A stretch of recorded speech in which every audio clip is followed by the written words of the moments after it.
요새 친구들이 약간 진지함에 대한 거부감이 굉장히 크다는 생각이 들어요. 요새 생긴 신조어들 중에 중2병, 그죠? 막 그런 말로 남들 뭐라고 막 놀려본 적 있죠. 중2병 또 뭐 있어? 그런 비슷한 말들 있잖아요. 또 뭐 좀 뭐라고? 진지병, 진지충, 뭐 충 많이 붙이더라고. 아 그리고 뭐 설명충. 뭐 각 잡고 이거에 대해서 막 얘기하려고 하면 뭐 설명충이다. 또는 조금 진지하게 뭔가를 얘기하려고 하는 또 어떤 사람들한테는 또 십선비 그 발음을 세게 하면 안 돼. 십선비라고 하기도 하더라고요. 나는 이런 성향이 있고 이런 말을 하는 게 내 진심인데 보니까 이런 얘기를 하면 뭐라고 하는 거 보니까 이런 말 안 해야지. 아 그리고 이거 아무렇지도 않은 척 해야지. 또는 뭐 약간 덜 진지하게 해야지. 이렇게 조금씩 자기를 굉장히 밋밋하게 깎아 나가려는 것 같아요. 저는 그게 정말 너무너무 안타까워요 보기에. 왜냐하면 그때 깎여 나가는 것들이 자기에게 얼마나 소중한 건지를 아직 모르고 있는 것 같더라고요. 내 스스로가 별로다라고 느끼는 점을 잘 생각을 해보면 정말 문제가 있어서 고쳐야 될 점이 있고 남들이 보기에 멋스럽지 않은 부분이 있을 거예요. 제가 이야기하는 소중한 것들은 후자예요. 그것을 흔히들 찌질하다라고 말을 하는 것 같아요. 멋지지 않은 모습. 그런 것들은 사실 뭔가가 과잉되어 있기에 남들의 눈에 거슬리는 것이잖아요. 그러니까 지적을 받는 건데 남들보다 과잉이 되어 있다라는 건 반대로 내가 남들보다 조금 더 가지고 있는 무엇이에요.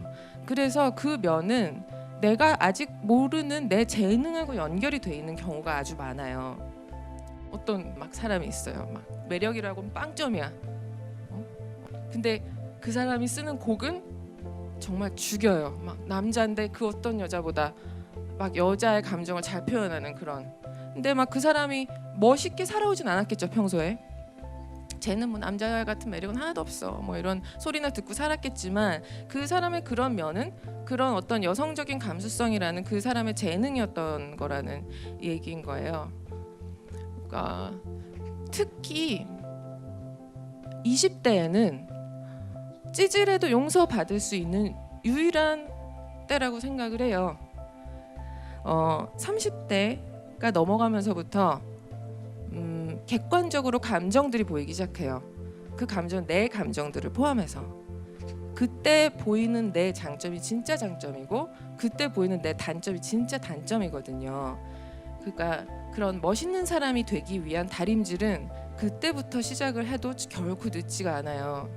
그런데 20대부터 그거를 너무 다림질을 해놓기 시작하면 그냥 보급형 기성품 같은 사람이 되어 있어요. 그냥 되게 적당하게 무난한 사람이고 사람 좋아. 그렇지만 어딘가에서 꼭 필요한 사람일까? 그거는 아닐 확률이 되게 높은 것 같더라고요. 그러니 20대 때 여러분 또래 사이에서 멋있어 보이려는 무언가에 갇혀서 지금 자기만 갖고 있는 어떤 재료들을 털어내고 있거나 거세해버리고 있는 그런 행동을 결코 하지 않으셔야 됩니다. 제가 뭐 이렇게 압축해서 이야기를 하면 꿈을 위해 살고 기회를 향해서 쫓다가 기회를 멋있게 낚아챈 그렇게 여전히도 그렇게 들릴 수도 있지만 저는 음악을 만드는 업을 뭐가 됐든 하고 싶다라는 생각이 있었는데 그게 구체적으로 뭐여야겠다라고는 생각을 한 적이 없어요. 근데 그 때까지 일단 그거는 그 둘째치고 제가 남들보다 좀 다행이었다고 여기는 점은 저는 제가 내 생활비는 내 돈으로 벌어서 살고 싶다. 그러니까 꿈을 이루려면 일단 내가 먹고 살 생계를 해야 되니까. 그러니까 사람들이 꿈 아니면 생계를 너무 둘 중에 하나라고 생각을 하는 것 같아요. 저는 되게 간절할수록 주머니에 딱 넣어놓고 이게 언제 어디서 어떻게 터질지 모르는 거지. 이거는 잃는 게 아니라고 생각하거든요. 하지만 그 전까지는 현실에 내가 금수저가 아닌 이상은 내가 현실에서 당장 오늘 할 수 있는 것들을 하면서 조금씩 다가가는 거죠. 저도 작사가가 정식으로 될 때까지는 수년의 시간을 그저 직장인이었고 근데 그때 동안에 저는 뭐 꿈을 포기했다라고 생각을 하지는 않았었어요. 그러니 뭐 뭘 하고 싶은지가 계속 있고 그건 바뀔 수도 있어요. 그렇지만 그거를 지금 내가 다른 일을 하고 있다고 해서 또는 다른 일을 선택한다고 해서 나는 꿈을 포기한 사람이라고 생각을 절대 하실 필요가 없어요. 그리고 그런 꿈이 있어서 심리학과를 다니고 있고 지금 당장은 굉장히 평범한 회사에 갈 수도 있지만 그게 절대 제가 처음 다녔던 직장은 뭐 무슨 계측기라는 거 뭔지 아세요? 오일 탱크에 맨 위에 뭐가 이렇게 붙어 있어요. 거기서 뚜껑에서부터 기름 윗면까지 거리를 재는 거예요.